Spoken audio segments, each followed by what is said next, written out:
सम्मानीय सभापति महोदय, राजस्थान राज्य के यशस्वी मुख्यमंत्री श्री अशोक गहलोत ने 10 फरवरी 2023 को जो बजट इस सदन में पेश किया, वो इस प्रदेश के अंतिम पंक्ति में जो व्यक्ति अंतिम में खड़ा है, अंतिम पंक्ति का अंतिम व्यक्ति जो खड़ा है, उसको सामने रख कर के तैयार किया और प्रस्तुत किया, जिससे कि गरीब, बेसहारा और ज़रूरतमंद लोगों को खुशहाली मिले, उनका आर्थिक उन्नयन हो तथा सामाजिक सुरक्षा प्राप्त हो। यह 170 पेज का 270 पैराग्राफ्स का या बिंदुओं का, जो भी आप कहें, एक शानदार डॉक्यूमेंट है, जिसमें समाज के सभी लोगों को और सभी आयु वर्ग के लोगों को सम्मिलित किया गया है। चाहे वो बुजुर्ग हो, चाहे वो वयस्क हो, चाहे वो नौजवान हो और चाहे वो बच्चा हो, चाहे वो महिला हो, चाहे पुरुष हो, चाहे किसी भी धर्म का हो, किसी भी जाति का हो, किसी भी संप्रदाय का हो, किसी भी वर्ग का हो, सबके सामाजिक सुरक्षा के लिए, सबके आर्थिक उन्नयन के लिए और सबको खुशहाली देने के लिए माननीय मुख्यमंत्री महोदय ने ये शानदार बजट 2023-24 प्रस्तुत किया है। और उसमें समाविष्ट है कि जो व्यक्ति हमारे प्रदेश का है, चाहे वो कहीं भी हो, किसी भी स्थिति में हो, वो भूखा नहीं सोएगा। प्रत्यक्ष को प्रमाण की आवश्यकता नहीं है। समाज के अंतिम पंक्ति का अंतिम व्यक्ति जो वाल्मीकि समाज है, उसके लिए उन्होंने 30,000 के अवसर दिए, 30,000 नौकरियों प्राप्त करने के अवसर दिए। और गत बजट में जो 20 करोड़ का वाल्मीकि कोष स्थापित किया था, मैं माननीय सभापति महोदय आपके माध्यम से सदन को अवगत कराना चाहता हूं कि मैंने भी माननीय मुख्यमंत्री महोदय से निवेदन किया था कि 20 करोड़ रुपए का वाल्मीकि कोष, इनकी जनसंख्या को देखते हुए और जो जगह जगह ये लोग जो फैले हुए हैं उनको देखते हुए 20 करोड़ कम पड़ेंगे। माननीय मुख्यमंत्री महोदय का मन भी था और मन को देखते हुए ही मैंने उन्हें लिखा था। मुझे इस बात की खुशी है और इस बात के लिए मैं उनका आभार प्रकट करता हूं कि 20 करोड़ से सीधा 100 करोड़ रुपए का वाल्मीकि कोष उन्होंने स्थापित किया। एक निवेदन जरूर करना चाहता हूं कि ये 30,000 जो रोजगार के अवसर जो मिल रहे हैं, क्योंकि अभी माननीय कई सदस्यों ने ये बात भी उठाई है, कल भी उठाई थी, कि सफाई कर्मचारियों की संख्या जो हमारी जनसंख्या है उसके अनुपात में कम है। अतः मैं निवेदन करता हूं कि ये 30,000 की जो रोजगार के जो अवसर हैं वो 2 वर्ष के बजाय अगर इसी साल अगर दिए जाते हैं तो मेरे विचार से ज़्यादा अच्छा रहेगा।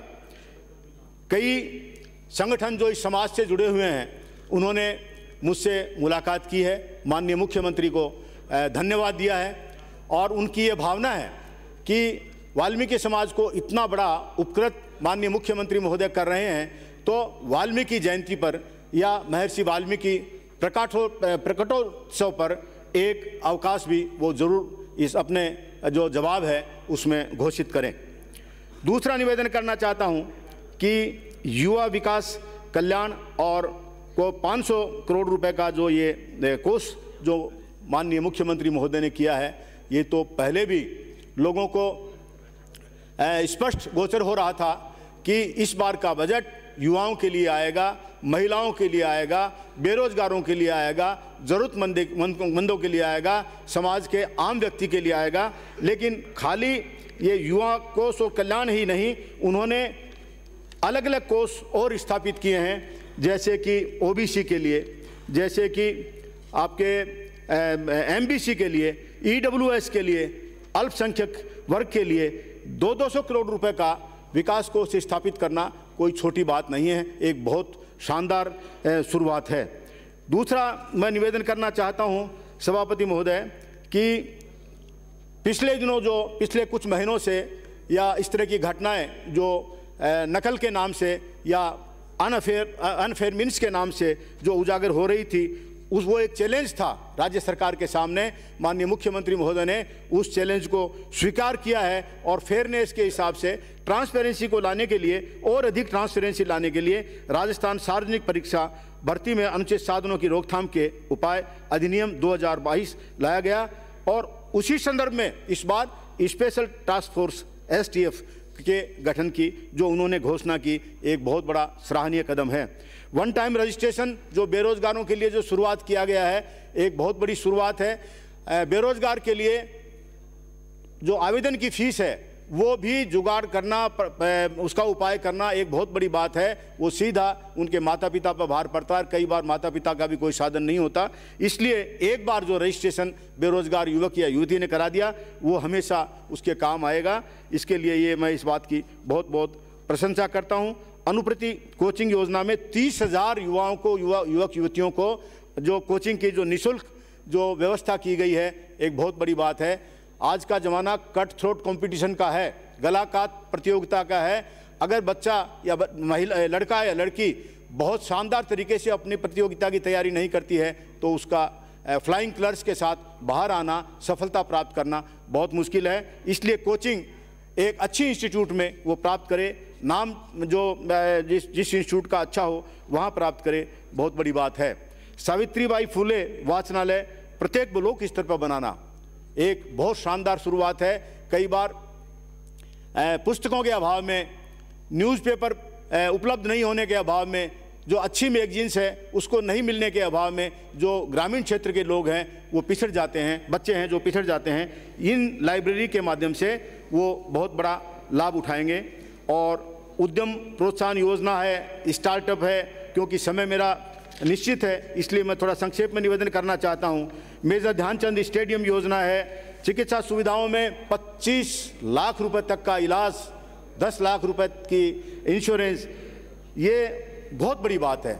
और OPS की मैं यहाँ ओल्ड पेंशन स्कीम की का वर्णन करना आवश्यक समझता हूँ।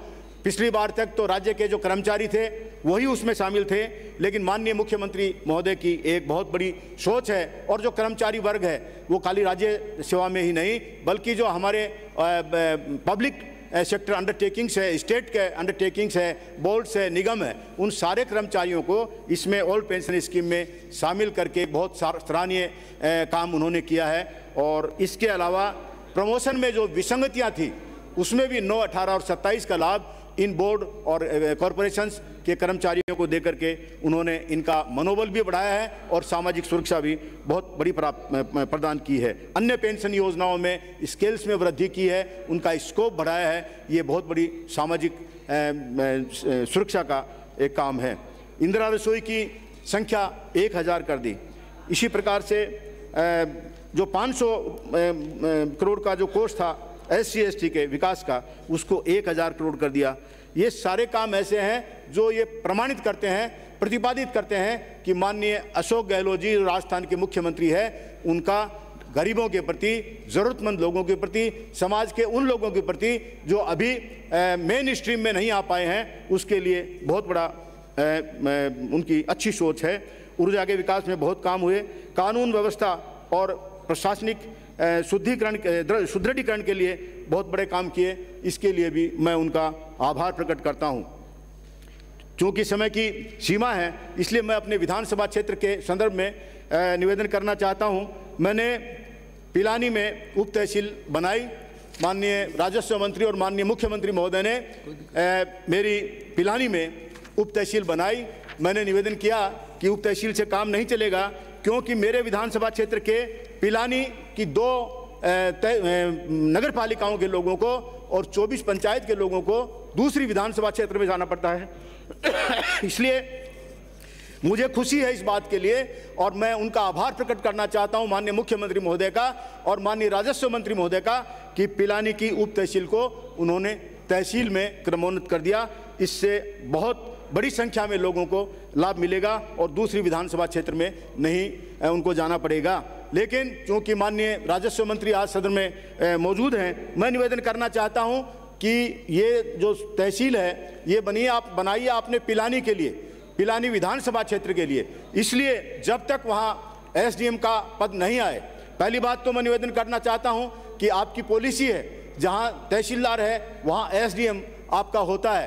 तो पहला तो मेरा निवेदन ये है कि एसडीएम का पद भी मेहरबानी करके पिलानी में क्रिएट किया जावे, एसडीएम को वहां बिठाया जावे ताकि पूरा का पूरा लाभ पिलानी के लोगों को मिल जाए। मैं फिर रिपीट कर रहा हूं, 24 पंचायतें, 50 से ज़्यादा गांव और 2 पूरी नगर पालिकाएं पिलानी और विद्या विहार पिलानी, ये इतने लोग हैं। वो उन लोगों को किसी एसडीएम के काम के लिए दूसरी विधानसभा क्षेत्र में नहीं जाना पड़े, इसलिए एसडीएम पिलानी का पद भी आप कृपया क्रिएट करें। जब तक ये पद एग्जिस्टेंस में नहीं आए तब तक जो एसडीएम है पिलानी विधानसभा क्षेत्र में, एसडीएम चिड़ावा, उसके माध्यम से ये जो पिलानी जो तहसील है इसका काम प्रशासनिक दृष्टि से उनके नियंत्रण में हो, एसडीएम चिड़ावा के नियंत्रण में हो, और उसके बाद जब एसडीएम पिलानी बन जाए तो उसके नियंत्रण में हो। यहाँ मैं ये रेफर करना चाहता हूँ कि एक उप तहसील और है मंडरेला, जिस दिन आप एसडीएम पिलानी बनाएंगे तो वो मंडरेला वाली उप तहसील भी वो एसडीएम के नीचे आएंगी, इसलिए पूरा काम एसडीएम को मिलेगा, उसमें कोई कमी वाली बात नहीं है। सभापति महोदय, मेरे विधानसभा क्षेत्र की सबसे बड़ी समस्या है गंभीर पेयजल संकट। चौधरी कुंभाराम लिफ्ट कैनाल का में पहले विधानसभा क्षेत्र पिलानी शामिल नहीं था। हमने डीपीआर को माननीय मुख्यमंत्री महोदय और माननीय जलदाय मंत्री महोदय की कृपा से उसको अमेंड करवाया। 8,0780 करोड़ रुपए की डीपीआर बनी और उसको अभी कुछ दिनों पहले 8,026.76 करोड़ रुपए की योजना में उसको की योजना बनाई गई, डीपीआर बन चुकी है। और अभी जो राज्य स्तर पर जो स्क्रीनिंग कमेटी है, स्कीम सैंक्शन कमेटी है, उसकी मीटिंग आने वाली है। मैं निवेदन करना चाहता हूं कि उसकी फर्स्ट मीटिंग में ये जो डीपीआर है इसको अनुमोदन किया जाना चाहिए, ताकि पिलानी विधानसभा क्षेत्र तो है ही, इसके साथ साथ नीमका थाना भी है, सूरजगढ़ भी है, सिंघाना भी है, आपका अन्य भी कई जगह है जहां पर इससे पानी मिलेगा, इसलिए इसको एक्सपीडाइट करने की जरूरत है। अदरवाइज अभी पानी के पीने की सर्दियों में भी गंभीर समस्या है, गर्मियों में क्या हाल होगा ये आप इमेजिन कर सकते हैं। माननीय मुख्यमंत्री महोदय को मैं आपके माध्यम से निवेदन करना चाहता हूं, मैं पीएचडी मिनिस्टर को और जो जल संसाधन मंत्री है उनको आपके माध्यम से निवेदन करना चाहता हूं कि पिलानी विधानसभा क्षेत्र के गहरे पेयजल संकट को निदान करने के लिए, उसका कोई न कोई उपाय करने के लिए वो तुरंत कोई तात्कालिक उपाय करें। जब तक चौधरी कुंभाराम लिफ्ट कैनाल का पानी नहीं आता है तब तक हमारे सभी किसानों को खेतों में एक एक कुंड देवें तथा कंटिंजेंसी प्लान बना करके सभी जगह पर ऐसी योजना बनाएं जिससे कि पानी उपलब्ध हो सके। दूसरा निवेदन करना चाहता हूं, 500 करोड़ रुपए का प्रावधान पिछली बार चौधरी कुंभाराम लिफ्ट कैनाल के लिए इसी सदन में माननीय मुख्यमंत्री महोदय ने किया था। अगर वो 500 करोड़ रुपए अन्यथा कहीं काम अभी तक नहीं आए हो क्योंकि डीपीआर चेंज हुई है, तो उन 500 करोड़ रुपए को तात्कालिक योजना बनाने के लिए, कंटिंजेंसी प्लान बनाने के लिए, पिलानी विधानसभा क्षेत्र के लोगों को पानी उपलब्ध कराने के लिए, पेयजल पानी उपलब्ध कराने के लिए उसको काम लें, मैं ये निवेदन करना चाहता हूँ। माननीय सभापति महोदय, मैंने निवेदन किया था, कई पत्र लिखे थे माननीय मुख्यमंत्री महोदय को भी और चिकित्सा और स्वास्थ्य मंत्री महोदय को भी कि मेरे विधानसभा क्षेत्र में ये 4 उपकेंद्र है, उप स्वास्थ्य केंद्र है, लामा गोठड़ा है, डुलानिया है, बेरी है, बनगोठड़ी है, इनको आप पीएचसी में अपग्रेड करिए, उनमें प्राथमिक स्वास्थ्य केंद्र बनाइए। इस बजट में अभी तक वो नहीं आए। मैं निवेदन करता हूं कि जब माननीय मुख्यमंत्री महोदय अपना जवाब देवें तो ये लांबा गोठड़ा, डुलानिया, बेरी और बनगोठड़ी यहाँ पर प्राथमिक स्वास्थ्य केंद्र की वो घोषणा करें, ताकि वहाँ के लोगों को जो चिकित्सा सुविधाएं जो प्राप्त नहीं हो रही है अच्छी तरह से, उन लोगों को भी 20-20, 10-10, 15-15 पंचायतों के लोग हैं, ढाणियों के लोग हैं जिनके पास कोई समुचित चिकित्सा की व्यवस्था नहीं है, ये बन जाएंगी तो सबको चिकित्सा की सुविधा उपलब्ध हो जाएगी। इसी प्रकार से मेरा राजकीय सामुदायिक स्वास्थ्य केंद्र चिड़ावा एक बहुत बड़ा नगर है जिसमें जो सीएचसी इस समय है उसमें बेड्स की संख्या मात्र 75 है, 75 है। जबकि अन्य सारी सुविधा उसमें उपलब्ध है। मैं सभापति महोदय आपके माध्यम से चिकित्सा और स्वास्थ्य मंत्री महोदय को और माननीय मुख्यमंत्री महोदय को निवेदन करना चाहता हूं कि कम से कम 25 बेड इसमें बढ़ाएं, 100 बेड तो कम से कम करें और इसका जो दर्जा है वो उप जिला अस्पताल के रूप में इसको घोषित करें। मैं जो माननीय मुख्यमंत्री महोदय का जवाब आएगा उसमें उम्मीद करूंगा और उत्सुकता से इंतजार करूंगा कि मेरे विधानसभा क्षेत्र की सबसे बड़ी CHC चिड़ावा को उप जिला हॉस्पिटल के रूप में वो मान्यता देवें। इसी प्रकार पिछले बजटों में कृषि उपज मंडी समिति और पॉलिटेक्निक कॉलेज के लिए घोषणा हुई थी। पॉलिटेक्निक कॉलेज चल रहा है, लेकिन मैंने चूँकि पिलानी में सरकारी ज़मीन की उपलब्धता बहुत लगभग नगण्य है, इसलिए जिला कलेक्टर को राज्य सरकार की तरफ से निर्देश दिए जावें कि वो इन दोनों संस्थाओं के लिए पिलानी में ज़मीन उपलब्ध कराए ताकि वहाँ भवन बन सके। और पशु चिकित्सा केंद्र सरदारपुरा और नूनिया गोठड़ा ये उपकेंद्र हैं पशुओं के। ये जो एरिया है जिसका मैं नाम ले रहा हूँ वो हमारे पशुपालकों का मुख्य स्थान है, इसलिए इन दोनों को पशु उप स्वास्थ्य केंद्र सरदारपुरा और पशु उप स्वास्थ्य केंद्र नूनिया गोठड़ा, इन दोनों को पशु चिकित्सालय के रूप में क्रमोन्नत करके मुझे अनुग्रहित करें। मैं एक निवेदन और करना चाहता हूँ। बराबर मैंने 295 भी लगाए हैं, 131 भी लगाया है, लेकिन अभी तक मैं इंतजार कर रहा हूं कि माननीय मुख्यमंत्री महोदय और सार्वजनिक निर्माण विभाग के मंत्री महोदय इस ओर गंभीरता से देखें। पिलानी विधानसभा क्षेत्र का जो सड़क नेटवर्क है वो बहुत कमज़ोर है। इसके लिए मैंने इन दोनों ही महानुभावों को पत्र भी लिखा है और 295 भी लगाया है और निवेदन करता हूं कि मैंने 41 रोड्स की एक सूची भेजी है जो बहुत ज़रूरी है इस क्षेत्र के विकास के लिए। वहाँ पर कोई रोड की सुविधा नहीं है और मात्र 35 करोड़ रुपए की उसमें आवश्यकता है। जो PWD का जो लेटेस्ट जो SC से सुपरिटेंडिंग इंजीनियर झुंझुनू से जो असेसमेंट बन के आया है, खाली 35 करोड़ रुपए चाहिए। इसके अलावा जो क्षतिग्रस्त रोड्स है, नॉन पैचेबल रोड है, उसके लिए खाली 16 करोड़ रुपए चाहिए। ये 35 और 16 ये बहुत छोटी सी राशि राज्य सरकार के बजट को देखते हुए है। मैं निवेदन करता हूं कि विशेष स्वीकृति सार्वजनिक निर्माण विभाग झुंझुनू को ये मेरे पिलानी विधानसभा क्षेत्र के लिए दें ताकि यहाँ का जो नेटवर्क है, रोड का नेटवर्क है, वो जल्दी से जल्दी बिल्कुल ठीक हो जाए। मैं निवेदन करना चाहता हूँ कि 2 स्कूल मेरी बड़ी पिक्यूलियर सिचुएशन है माननीय सभापति महोदय। एक चिड़ावा की है अड़ूकिया राजकीय उच्च माध्यमिक विद्यालय और एक भगीना है ब्लॉक पिलानी में राजकीय उच्च माध्यमिक विद्यालय भगीना। वहाँ साइंस है, साइंस चल रही है, लेकिन हर विद्यार्थी साइंस में नहीं चल पाता है और अभिभावकों का भी रहता है कि बच्चा आर्ट्स में चल जाएगा। जब आर्ट्स नहीं मिलती है तो बच्चों को स्कूल छोड़ना पड़ता है और वो घर बैठ जाते हैं, दूर जा नहीं सकते। मेरा क्षेत्र किसानों का और मजदूरों का क्षेत्र है, निर्धनों का क्षेत्र है, ज़रूरतमंदों का क्षेत्र है। इसलिए छोटी सी बात है, ये जो दोनों स्कूल है अड़ूकिया राजकीय उच्च माध्यमिक विद्यालय चिड़ावा और राजकीय उच्च माध्यमिक विद्यालय भगीना ब्लॉक पिलानी, इनमें वो कला संकाय भी जरूर करें। इसमें कोई बहुत बड़ा खर्चे वाला काम भी नहीं है और इन दोनों स्कूलों में ये कला संकाय होने से बच्चों को जो साइंस में नहीं चल सकते उन बच्चों को पढ़ने के आगे अवसर मिलेंगे। बच्चियां भी इसमें शामिल हैं।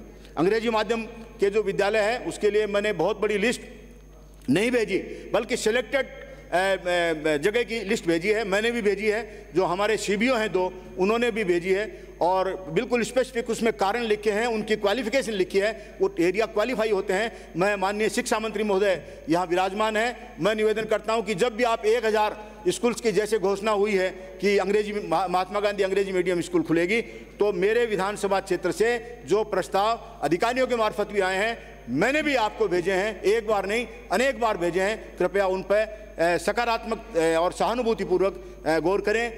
ये यहाँ कहना चाहता हूँ कि पिलानी विधानसभा क्षेत्र शिक्षा के क्षेत्र में बहुत अग्रणी है, तो आप कृपया अग्रणीय जो आदमी जा रहा है उसको थोड़ा सपोर्ट करेंगे। सिल्वर अगर वो ले रहा है मेडल तो वो गोल्ड मेडल की तरफ जा रहा है। इसलिए अंग्रेजी मीडियम स्कूल और ये 2 मैंने कला संकाय खोलने के लिए आपसे निवेदन किया है, वो आप जरूर खोल करके मुझे अनुग्रहित करें।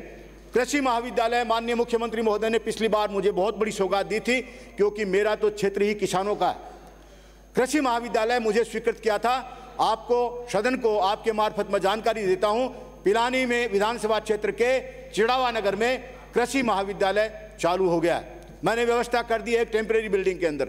100% एडमिशन हो गए हैं हमारे बच्चों के और अच्छा चल रहा है, कोई दिक्कत नहीं है। लेकिन वहाँ स्कूल की बिल्डिंग के लिए, लड़कियों के हॉस्टल के लिए, लड़कों के हॉस्टल के लिए हमें जगह चाहिए और साथ ही 300 बीघा का रिसर्च फॉर्म चाहिए। बिना रिसर्च के, बिना एक्सपेरिमेंट के एग्रीकल्चर की शिक्षा प्राप्त करना कोई मतलब नहीं है। हालांकि मैंने खाली इस सेशन के लिए, हमारे यहाँ एक यूनिवर्सिटी है श्रीधर यूनिवर्सिटी, वहाँ से प्रैक्टिकल करने की सुविधा बच्चों को दिला दी है, लेकिन ये कब तक चलेगा? ये चल नहीं सकता। तो वहाँ ये ज़मीन की व्यवस्था जिला कलेक्टर करे। और साथ ही एक निवेदन करता हूँ कि एक प्रस्ताव ज़मीन का, यहाँ डीएलबी महोदय के आए माननीय यूडीएच मिनिस्टर साहब चले गए, लेकिन उनको कन्वे करेंगे आप कि डीएलबी के यहाँ एक प्रस्ताव पड़ा है चिड़ावा में, चिड़ावा के बिल्कुल नज़दीक है एक ज़मीन भगीनिया जोहड़े के नाम से, वो नगर पालिका ने अभी अलॉट नहीं करी है। इसलिए चूंकि बड़ा चंक था यहाँ डीएलबी के यहाँ आया हुआ है, तो डीएलबी महोदय को आपके माध्यम से, माननीय स्वायत्त शासन मंत्री महोदय को आपके माध्यम से मैं निवेदन करता हूँ कि वो कृषि महाविद्यालय चिड़ावा के लिए भगीनिया जोड़े में वो ज़मीन अलॉट कराएं, ताकि मैं वहाँ राज्य सरकार से बजट लेकर के कॉलेज बनवा सकूँ, लड़कियों का हॉस्टल बना सकूँ, लड़कों का हॉस्टल बना सकूँ, और 300 बीघा का जो रिसर्च फार्म है वो भी डेवलप करने के लिए ज़मीन दी जावे। मैं एक पर्टिकुलर सिचुएशन आपको बता रहा हूँ कि जब सेटलमेंट आया था इस क्षेत्र में, तो उन्होंने सारी ज़मीन या तो जोड़े में डाल दी और या उसको चारागाह कर दिया, जबकि मौके पर न चारागाह है और न जोहड़ है। पानी वाली बात है ही नहीं, हमारे कोई नदी नहीं, कोई नाला नहीं, कोई सतही कोई अपना कोई साधन नहीं है, तो जोहड़ कहाँ से होगा? जोहड़ नहीं है। इसलिए राज्य सरकार, रेवेन्यू डिपार्टमेंट, माननीय मंत्री महोदय यहाँ विराजे, प्रस्ताव जिला कलेक्टर के यहाँ से आ जाएंगे, आगे होंगे। जोहड़ को बिल्कुल खाली पड़ा है, किसी काम नहीं आ रहा, उसमें अगर बच्चों के लिए एक एक्सपेरिमेंट के तौर पर एग्रीकल्चर के बच्चों के लिए कराए जाते हैं, तो मेरे विचार से बहुत बड़ी बात हो जाएगी और वास्तव में एग्रीकल्चरल साइंटिस्ट जो हमारे बच्चे बनने की राह पर चल पड़े हैं वो बन जाएंगे।